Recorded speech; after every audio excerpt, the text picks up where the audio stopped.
नमस्कार दोस्तों। स्वागत है आपका द न्यूज लॉन्चर के इस यूट्यूब मंच पर। दोस्तों, ये 1984 का साल था। ग्वालियर में अटल बिहारी वाजपेयी चुनाव हार गए थे माधवराव सिंधिया के हाथों। भारतीय जनता पार्टी के संस्थापक अध्यक्ष लोकसभा पहुंचने में नाकामयाब रहे थे। लेकिन उसके बाद क्या हुआ? तकरीबन 1.5 साल के बाद उत्तर प्रदेश से राज्यसभा का चुनाव आया। भाजपा के पास इतने विधायक नहीं थे कि वो राज्यसभा पहुंचा सके अटल बिहारी वाजपेयी को। लेकिन अटल बिहारी वाजपेयी को कुछ दूसरे दलों के समर्थन से राज्यसभा भेजा गया। और जब राज्यसभा पहुंचे अटल बिहारी वाजपेयी, तो फिर उन्होंने अपनी संसदीय पारी को आगे बढ़ाया। लेकिन आज एक बड़ा अजीब सा ट्रेंड ये देखने को मिल रहा है कि अटल बिहारी वाजपेयी की पार्टी को लोग, उनकी विचारधारा को मानने वाले लोग एक दूसरी पार्टी के सुप्रीमो के ऊपर यह आरोप लगा रहे हैं कि वो राज्यसभा पहुंचना चाहते हैं।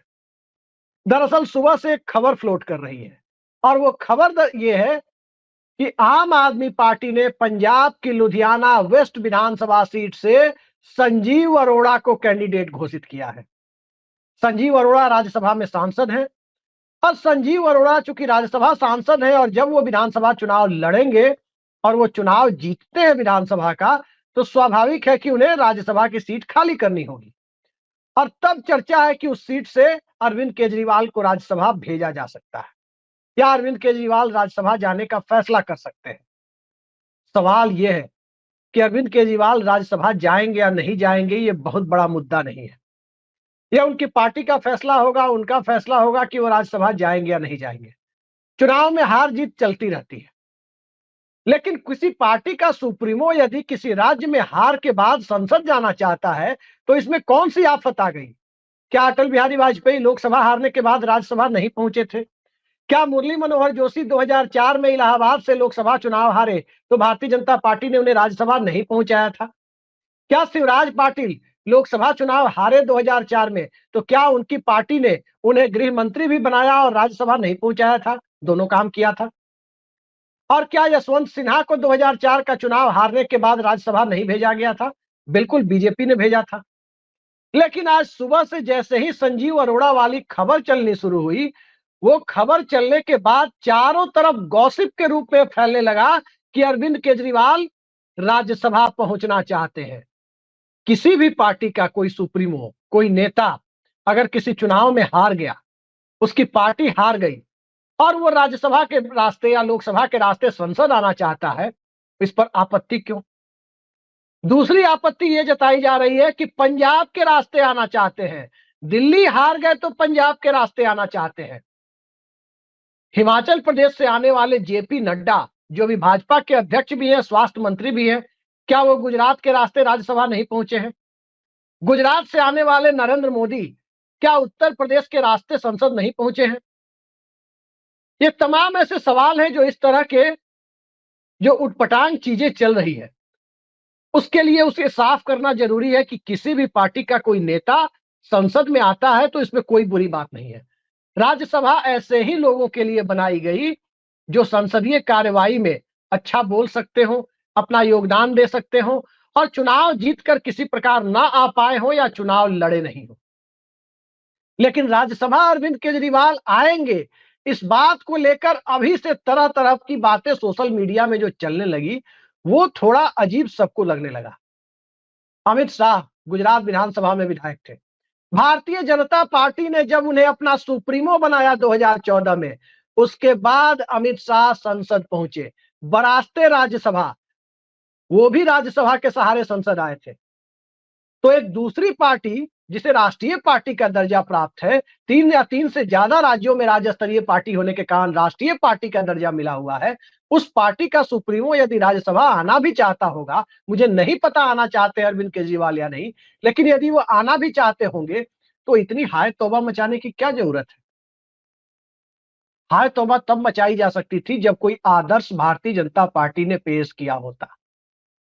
इलाहाबाद का उपचुनाव हारने के बाद मुरली मनोहर जोशी को भेजा, ग्वालियर का चुनाव हारने के बाद अटल बिहारी वाजपेयी को राज्यसभा भेजा गया। कई उदाहरण, जसवंत सिंह 1998 में चुनाव हार गए तो राज्यसभा के मार्फत लाए गए और पहले प्रधानमंत्री के विशेष दूत स्ट्रोप टालबोट से बात करने के लिए, और फिर उसके बाद राज्यसभा के रास्ते विदेश मंत्री भी बनाए गए। प्रमोद महाजन हारे थे, वे भी राज्यसभा लाए गए थे। तो अरविंद केजरीवाल यदि पंजाब के रास्ते राज्यसभा पहुंचना चाहते भी होंगे तो हाय तौबा तो इस पर नहीं मचनी चाहिए थी। इंदिरा गांधी रायबरेली से लोकसभा का चुनाव हारी थी 1977 में। उसके बाद वो उपचुनाव चिकमगलूर से जीतकर संसद पहुंचे थे। तो अलग अलग जगह से परंपरा रही है कि लोग चुनाव हारते हैं तो जीतते भी हैं। सोमनाथ चटर्जी भी 84 का चुनाव हारे थे, ममता बनर्जी के हाथों हारे थे जादवपुर में। लेकिन उसके बाद वो साउथ कोलकाता से जीतकर और फिर दूसरी सीटों से जीत करके लोकसभा उपचुनाव में जीत करके पहुंचे थे।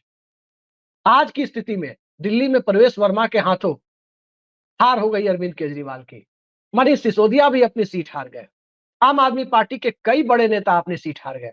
लेकिन इसका मतलब ये नहीं होता है कि कोई चुनाव हार गया तो इस आधार पर उसके संसद पहुंचने का रास्ता बंद कर दिया जाए या उस पर हाय तौबा मचाई जाए।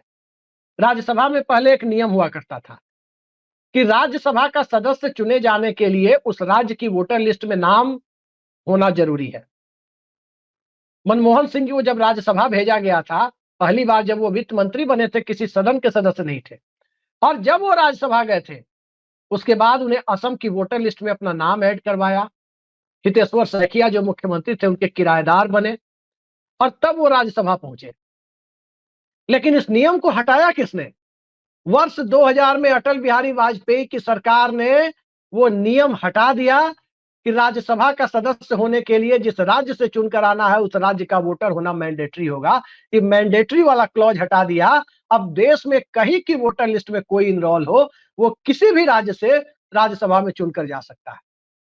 तो नियम तो बनाया अटल बिहारी वाजपेयी ने, उसका फायदा तमाम भाजपा नेताओं ने उठाया और अब उसी कानून का फायदा अरविंद केजरीवाल उठाने की तरफ जा रहे हैं या जा सकते हैं। तो इसमें बुराई क्या है? दरअसल इस देश में सोशल मीडिया पर झूठ और फरेब फैलाने का बहुत बड़ा माध्यम बन गया है। मत भूलिए कि अरविंद केजरीवाल को दिल्ली की जनता ने विपक्ष में बैठने का जनादेश दिया है। खराब हालत में भी उन्हें 22 सीटें दी है, 3 और 8 सीटें नहीं दी है जो भारतीय जनता पार्टी को पिछले 2 बार से दे रही थी दिल्ली की जनता। तो इस आधार पर यह मान लेना कि अरविंद केजरीवाल राज्यसभा जाएंगे तो कोई बहुत बड़ा गुनाह हो जाएगा, मुझे लगता है कि इस तरह के फरेब और इस तरह की परिस्थितियों पर जो चर्चा लोग करते हैं निहायत ही बेवकूफाना बातें हैं। और इस तरह की बातों से किसी भी पार्टी को और लोगों को बचना चाहिए कि आखिर जब नियम है, कानून है, कायदा है, सब कुछ बना हुआ है तो फिर हाय तौबा मचाने की जरूरत क्या है? 10 सालों में अरविंद केजरीवाल का जो शासन था, पहला 5 साल दिल्ली के लोगों को अच्छा लगा तो दूसरे 5 साल में रिपीट किया।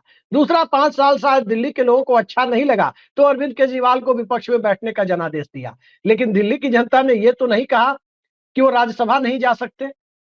राष्ट्रीय पार्टी के सुप्रीमो को, कोई भी राष्ट्रीय पार्टी हो, पार्टी चलाने के लिए दिल्ली में लुटियंस जोन में अपना एक रिहायशी आवास होना जरूरी होता है। सांसद बनने के बाद आवास की स्थितियां आसान हो जाती है।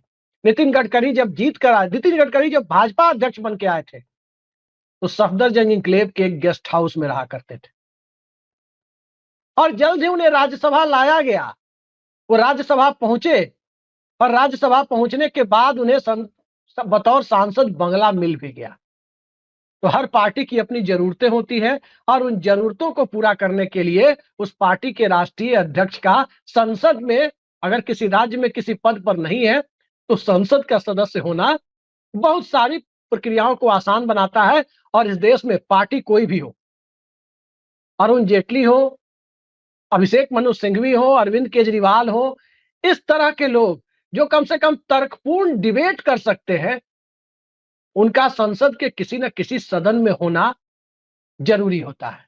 आज कितने ऐसे लोग हैं लोकसभा में, तो ऐसा लगता है अकेले राहुल गांधी लड़ रहे हो, अकेले राहुल गांधी पूरे सदन में तर्कपूर्ण डिबेट कर रहे हो, वो या फिर महुआ मोइत्रा जैसे कुछ सांसद दिखते हैं। भारतीय जनता पार्टी की स्थिति तो यह है कि टैलेंट पूल के नाम पर स्थिति वहां ये बना दी गई है कि एक एक व्यक्ति 3-3, 4-4 महत्वपूर्ण मंत्रालय संभाल रहा है। लेकिन भाजपा के तमाम सांसद खाली बैठे हुए हैं, उन्हें मंत्री नहीं बनाया जा रहा क्योंकि शायद प्रधानमंत्री को लगता होगा कि ये टैलेंटेड नहीं है। तो जब इतने टैलेंटेड नहीं है जो मंत्रालय संभाल सके तो टिकट क्यों दिया? और अगर कोई टैलेंटेड आदमी जो 3-3 बार मुख्यमंत्री रहा हो, वो यदि संसद आना चाहता है अपनी पार्टी के टिकट पर या उसकी पार्टी उसे भेजना चाहती है, तो हाय तौबा मचाने की क्या जरूरत है? ये सब ऐसे सवाल हैं, जो गॉसिप के रूप में लोगों को लग रहे हैं कि बड़े अच्छे हो सकते हैं।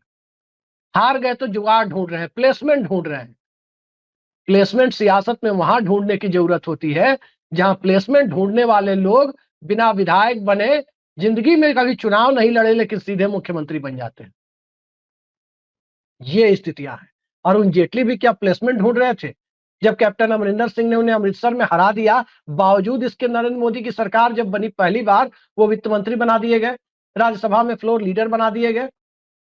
ये सब ऐसे सवाल हैं जिन सवालों के इर्द गिर्द कम से कम दलीय प्रतिबद्धता किसी की अपनी जगह, और सस्ते स्तर की लोकप्रियता के लिए सस्ती स्तर की बातें अपनी जगह। सस्ती स्तर की बातें दलीय प्रतिबद्धता को साबित करने के लिए आदर्श स्थितियां नहीं हो सकती, लेकिन आजकल वही हो रहा है। जो जितना उटपटांग बोल दे, चाहे वो कितना भी पात्र हो कुपात्र हो, वो प्रवक्ता बनकर बैठता है, वो राज्यसभा जाता है, वो झूठ की खेती करता है दिन भर, और किसी पूर्व प्रधानमंत्री को यह भी कहता है कि फेंका गए। जिस पूर्व प्रधानमंत्री ने भारतीय जनता पार्टी को अपनी लहर में 2 से बढ़ाकर 85 तक पहुंचाया, उसे कहता है कि फेंका गए। तो इस तरह के पात्र कुपात्र प्रवक्ताओं की इस देश में कमी नहीं है, और तमाम तरह से झूठ की खेती करने वाले लोगों की भी कमी नहीं है। कमोबेश उसी तरह के लोग सोशल मीडिया में भरे पड़े हैं, जो किसी भी पार्टी का आंतरिक मामला हो, भाजपा जिसे भेजे राज्यसभा, जिसे मंत्री बनाए, वो उसका आंतरिक मामला है। कांग्रेस जिसे भेजे, जिसे बनाए, उसका आंतरिक मामला है। आम आदमी पार्टी जिसे भेजे, जिसे बनाए, उसका आंतरिक मामला है। सपा या दूसरी पार्टियां जिसे राज्यसभा भेजे, जिसे लोकसभा का टिकट दे, वो उनका आंतरिक मामला है। लेकिन कुछ ऐसे लोग जो स्वयंभू पत्रकार बनकर किसी पार्टी के प्रवक्ता की तरह टेलीविजन चैनलों पर बोलते हैं, वो आजकल सोशल मीडिया पर संजीव अरोड़ा को विधानसभा के लिए कैंडिडेट घोषित किए जाने को लेकर अरविंद केजरीवाल की संभावित एंट्री बताकर सोशल मीडिया में ट्रोल कर रहे हैं। दिक्कत यह है कि एक ऐसे लोगों को भी मैं जानता हूं जो अरविंद केजरीवाल की पार्टी में थे, और राज्यसभा जाने के लिए इधर उधर घूमते रहे हैं, ना उधर से कुछ मिला, ना इधर से कुछ मिला, और तमाम तरह की उल्टी सीधी बातें और व्यक्तिगत लांछन वाले, और आजकल तो सांप्रदायिक भाषा में भी बोलते हुए दिखाई देते हैं। तो इस तरह की छंद और कविता के नाम पर ड्रामा करने वाले लोगों से समाज बचाए। बाकी आप देखते जाइए, आगे अभी ये ट्रोलिंग की व्यवस्था रुकने वाली नहीं है, ये चलती रहेगी। सोफिस्टिकेटेड ट्रोलिंग इस देश में बहुत बड़ी सच्चाई बन चुकी है। कब तक बनी रहेगी, भगवान बचाए इस ट्रोलिंग से। आज के लिए इतना ही। नमस्कार।